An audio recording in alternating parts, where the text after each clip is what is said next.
Either tufanye tusifanye, huu ni wakati wetu na sote tutaulizwa huko. Kwa huko ulifanya ipi? Kwa najaribu kuangalia nini tofauti hapa. Nini tofauti naona zimeondoka. Ulioka lako waenda hiyo ko. Ulifanya ipi huku Pastor Mwangemi, maana umekuja sasa hivi. Utaulizwa kuhusu karne ya babu yako. Karne ya babu yako nyingine utaulizwa wewe.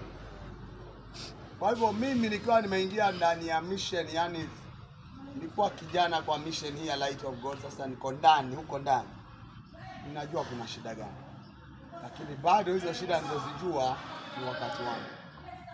Ni nini mimi naweza fanya kusaidia hiyo hali? Nikijua kwamba mimi naenda, watoto wangu waje na wajukuu, kuje kizazi ambao changu cha watoto wangu rahisi kijuu, si ukiacha. Kwa hivyo hata tukaonana huko si wajui mimi. Kumbe hata ni watoto wa mtoto wangu. Maana sikuacha. Kwa hivyo mimi point muhimu hapa nitasema ni kwamba tufurahie huu wakati wetu. Na if there is something or anything we can do, then let's do it now. It's our time. Maana madhe waweza ukaenda ukiwa hujafanya lolote. Alafu ukafikiri utabanwa mlangoni kwa mengine, ukabanwa mlangoni wewe ndapi?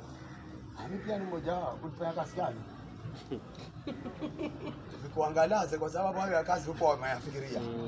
Kwa umefikiri mengine. Kwa hivyo kila mmoja ajitahidi tufanye kazi. Kuna wimbo mmoja nilifundishwa nikiwa kwaya high school Tana River huko darasani. Sijausahau. Ni wimbo kwangu mimi una maana sana. Tulifundishwa kwamba kuna wimbo unasema, ndugu yangu, dada yangu, tufanye kazi tungali hai. Hatujui atakapokuja kutuchukua kwenda mbinguni, pengine kifo chaweza kutokea. Wanasema tufanye kazi tuko hai, maana hatujui siku tunaweza kuja kuchukuliwa kwenda mbinguni. Pengine kifo kinaweza kutokea. Alafu uko mbele kwa kora zinasema vitabu vitafunguliwa kule mbinguni na mwana kondoo tukitajwa maji, na vitabu vya soma basi. Kwa hivyo wakati sisi tuko hapa tuko hai, kwanza tujue kwamba hii ni bahati. Sababu kuna wenzetu rika lako ambao hawako. Na wewe hakuna kitu special umefanya kuwa bakishwe, lakini Mungu anajua kwa nini amekubakisha. So kila mmoja wetu ajaribu kuchakura. Kule uzunguni kuna kitabu kinaitwa Purpose Driven Life, au lengo la kuishi. Wewe ambaye waishi sasa, basi lengo waishi ili ufanye nini? Na sasa kwa waishi wafanya nini bwana? Na ukichakura sana, kuna watu wanaishi lakini hakuna lolote wanamfanyia Bwana. Bwana akiwaita kwenda ni makosa. Za kwako busy kwa kazi zao za duniani, watengeza pesa kununua magari sawa. Na hii Bwana alikuitia hiyo kununua magari. Bwana anataka uziokoe nafsi zinazopotea. Na kama huwezi ufanyi kazi kama hiyo, basi wafanya nini hapa? Wapendwa, mimi nataka kuambia kwa roho safi, kila mmoja ajitahidi. Ukijiona umeamka uko hai, Mungu anataka ufanyie kazi. Na kazi si nyingine, kazi ni kutafuta mtu hajaokoka muokoshe. Hiyo ndio kazi namba 1. Kwa Biblia inaitwa greatest commission. Mwito mkuu ni kuwafanya watu kuwa wanafunzi wa Yesu. La baadaye hizi nyingine za kujenga makanisa ni za baadaye.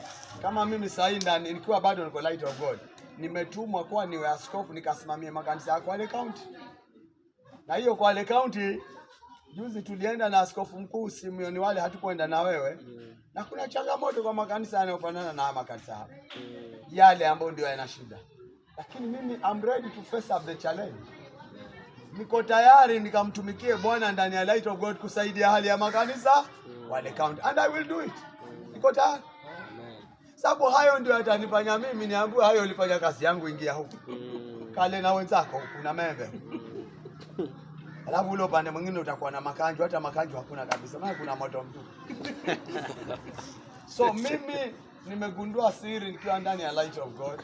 Pamoja na shida nyingi ambazo ziko, nimewekwa pale. Kwa nini mimi nami nimefika kule juu? Nimewekwa kule so that I can become part of the solution, not part of the problem. There may be problems, yes. Yeah. Lakini je, mimi naweza changia vipi solution? Maana mimi nikiwa na mawazo hayo kuchangia solution, na wewe na mwingine basi polepole hizi shida tuzipunguza. Na kile kizazi kinachokuja ambao watakuwa viongozi wa Light of God keshoni kitakuwa kiko bora kuliko kile sisi tulikipata. Kwa hivyo huo ni wasia mmoja na waachia nyote ya kwamba you will go to places ambao kutakuwa na shida. Si kila mahali utaenda kuna raha, lakini unapokuwa hapo jitahidi kuwa part of the solution. Tumekutuma kanisa ambalo halina hata kiwanja.